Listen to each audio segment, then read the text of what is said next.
Baik, sifat yang Nabi cerita tentang Buraq. Buraq ni lebih besar daripada apa dalam hadis? Lebih besar dari Kaldai. Kaldai ni dongki, dan lebih kecil dari Bighal. Maksudnya Buraq tu kita kena letak tengah, Kaldai duduk bawah, sebab dia lebih besar dari Kaldai, lebih kecil dari Bighal. Bighal tu apa Bighal? Habis Ramli sebut tu lah, bodoh macam baral tu. Bodoh macam baral. Bighal ni ialah kacukan kuda dan Kaldai. Anak hak lahir tu ialah Bighal. Kuda dengan Kaldai, yang lahir tu Bighal. Jadi Buraq ni kecil daripada Bighal. Satu lagi istilah, titik pada huruf ba tu buang, titik tu naik atas, jadi huruf apa? Jadi huruf nun. Satu lagi nighal. Satu Bighal, satu nighal. Bighal induk kuda jantan, kuda betina, anak lahir Bighal. Kalau nighal induk Kaldai jantan kacuk dengan kuda betina, hak lahir nighal. Boleh beza? Tukar jantina induk tu. Kuda jantan, Kaldai betina, Bighal lahir. Kaldai jantan, kuda betina, hak lahir nighal. Tu istilah. Tukar titik ba naik atas jadi nun. Ada juga orang tanya, biasalah, budak-budak muda, otak pun muda, kadang-kadang advance pada kita pun tak terfikir apa dia tanya. Dia bukan nak mempersoalkan, dia kata boleh tak kalau Nabi tak naik Buraq? Maksud dia bila dia tanya lagu tu, kita expect kalau Nabi tak naik Buraq, Nabi nak berjalan lagu mana? Pasal apa Jibril tak peluk Nabi terus, tak kilik Nabi terus, terbang terus? Ni budak-budak punya otak lah, budak-budak remaja. Maksudnya dia tak mau Buraq, maksudnya Jibril peluk Nabi, kedakat Nabi, terbang terus, ataupun dah Jibril besar letak atas tengkuk dia tu, pegang. Kenapa kena ada Buraq-Buraq? Saya nak jawab apa? Saya pun tak tahu. Tak, memang saya tak tahu, tapi budak buat soalan biasalah. Maksudnya kenapa pakai Buraq? Lepas tu dia cerita pasal apa Jibril tak buat macam ni. Jadi soalan tu perlu jawapan ke tak? Tak payah jawapan ada. Soalan yang tak ada faedah kita pakai. Tapi tak ada faedah pun sebab dia nak tahu, dia tanya. Tanyalah hang nak tanya. Tapi jawapan tak ada lah. Tak ada tu bukan apa, sebab aku yang tak tahu. Kalau ada orang tahu tolong jawab lah. Okey. Di sini juga mengajar kita satu benda. 6 minit lagi. Saya galik ni. Isra' saja baru ni, Mi'raj tak tahu ke mana lagi ni. Maksudnya kena mari lain kali. Okey. Sifat Isra', kalau kita punya apa tu? Kita nak print, printer kita kan, kalau kita nak print dia minta nak horizontal ke nak vertical. Horizontal, vertical. Kalau Isra' horizontal ke vertical? Melintang. Horizontal. Kalau Mi'raj bagi bunyi tamil sikit, vertical. Horizontal, vertical. Okey, satu melintang, satu menegak. Contoh, bila sebut Mi'raj, kita tinggal dulu Isra'. Bila sebut Mi'raj, Allah cerita Mi'raj ni dalam apa? Surah Bintang, surah An-Najm kan. Kisah pertemuan Jibril dengan Nabi Muhammad. Waktu tu Nabi Muhammad melihat Jibril dalam rupanya yang asli buat kali yang kedua kan. Sebelum tu, waktu terima wahyu sebelum tu dah ada sekali, hak ni pun sekali lagi Jibril tunjuk rupanya yang asli. Kemudian makin mendekat, jadi hak sebagaimana biasa. Okey. Bila sebut Mi'raj, satu benda tuan-tuan, bila Rasulullah mula meninggalkan bumi, pastinya meninggalkan apa dia? Sahabat-sahabat di bumi, musuh-musuh di bumi, orang yang beriman kepadanya di bumi, termasuklah orang yang menentang dan menolaknya di bumi. Konteks bila Rasulullah Mi'raj, bumi ni akan nampak makin besar ke makin kecil? Makin kecil. Kita naik, kita akan nampak bumi akan jadi makin kecil. Dia punya falsafah ialah apa sahaja problem, apa sahaja masalah yang melingkungi dan menghambat kita. Macam-macam Rasulullah hadap ni. Nak berdakwah susah, nak sebarkan kebenaran susah, semuanya di bumi yang Rasulullah tengah tinggalkan sekarang ni.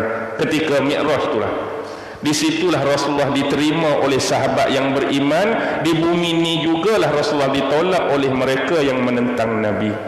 Dituduh macam-macam pun di bumi inilah. Hak sedih gembira pun di bumi inilah.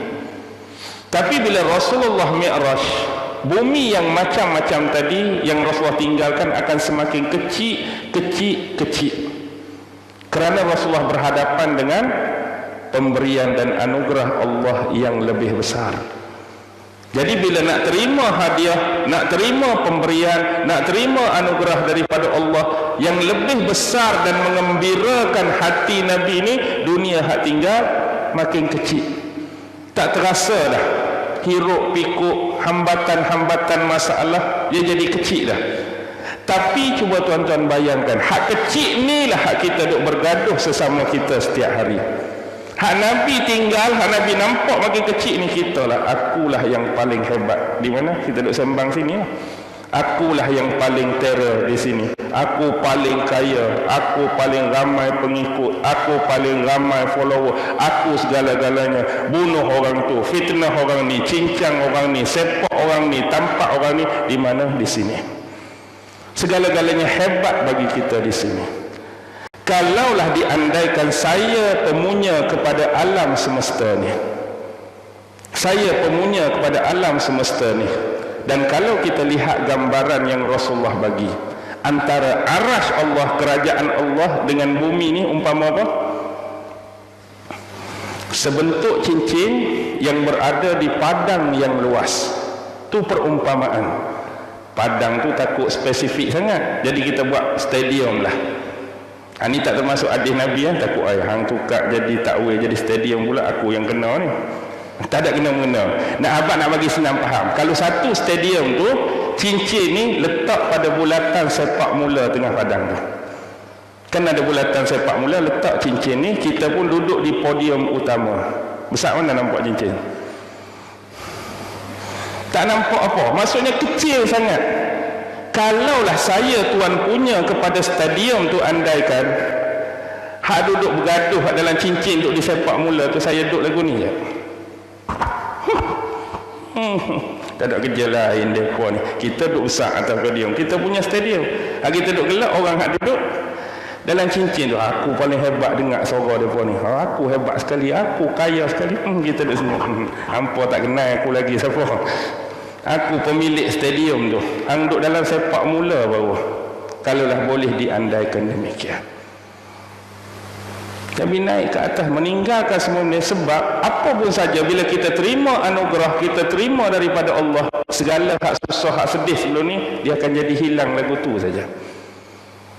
Tuan-tuan perhatilah.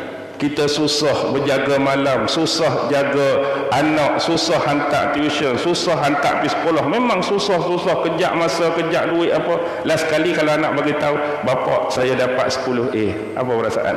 Tu hak ringkas-ringkas. Rasa berbaloi, rasa tak ada dah hak penat dulu, hak aku pergi hantar, hak habis duit, anak 10A.